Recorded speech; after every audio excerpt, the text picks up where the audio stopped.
What began with a whisper soon became a symphony of activity. Finally, the wait was over. 6 months of non-stop work since the float-out had Viking Star ready to face her next challenge.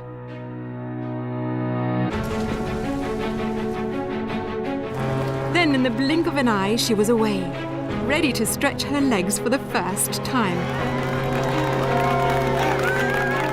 This was the day theory met reality. The day Viking Star set off to test the open waters of the Adriatic Sea.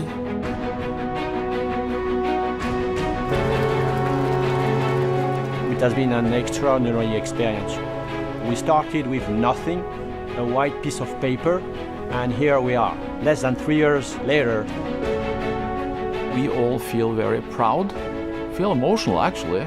This is not the first ship that we go out with, but it is the first ship that I think many of us have had an opportunity to grow from scratch. The speed through the water, the stability, the safety, the whole thing together for me is a very satisfying experience. Seeing the ship on the water coming to life is amazing.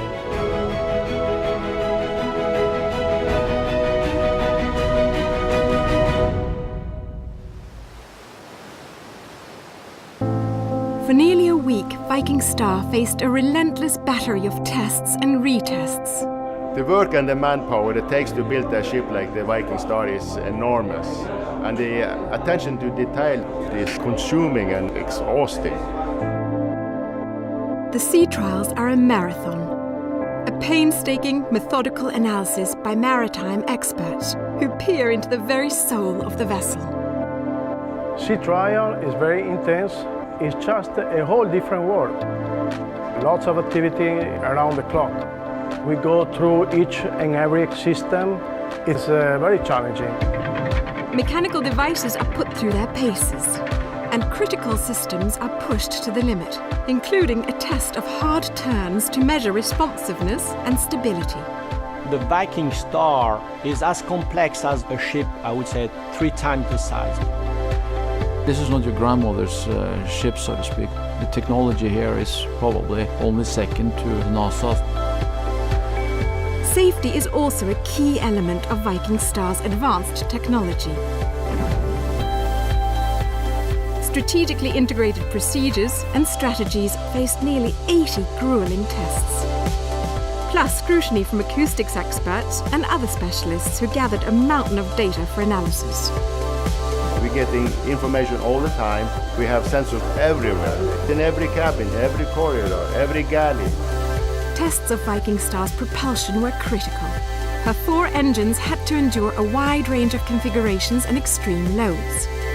We have to test the engines to the absolute maximum. So what we do is we run them at all the different ranges of speed for each engine, then we combine them together and run them. We use the same philosophy on testing the propeller shaft and the electric motors that run the propellers.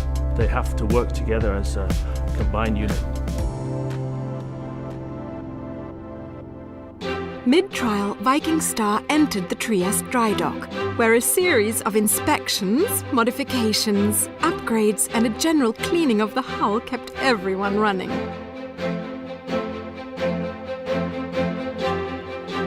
Back at sea, speed tests revealed several of Viking Star's most impressive strengths. She has been quiet, vibration-free, and she moves very graciously in the water. Nearly 48,000 gross tons, gliding effortlessly. The ship can be stationary or the ship can be doing 20 knots, and you can't really tell that it's actually started moving. And that for me is a very satisfying result.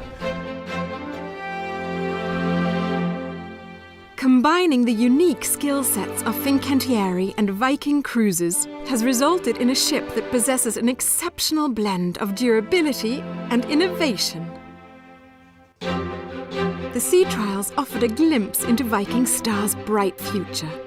From her prowess on the water and extensive energy optimization strategies, to the advanced safety systems and more, this ship is a solid foundation for Viking's new approach to the ocean voyage. A cruise project is always made up of several smaller modules, and we have taken every single module out spun it around with a number of very talented and skilled cruise professionals, and we have upgraded every module. We're very proud of this, and ultimately it has crystallized into the vessel that we have built today. It's a major step forward for the cruise industry. While the sea trials were the primary focus for Viking Star, construction workers soldiered on. With venues like the Explorer Lounge and its 2 decks of windows, the spacious Magra Dome and others slowly emerging from the forest of raw steel. Of course, it's a first step. Of course, a lot to do still, but the Viking Star is a very, very good ship. All of the decks is very quiet and very nice, so yes, I'm very, very happy. With sea trials now complete, Viking Star moves on to the fit-out, right on schedule. Stay tuned for updates on our beautiful new ship.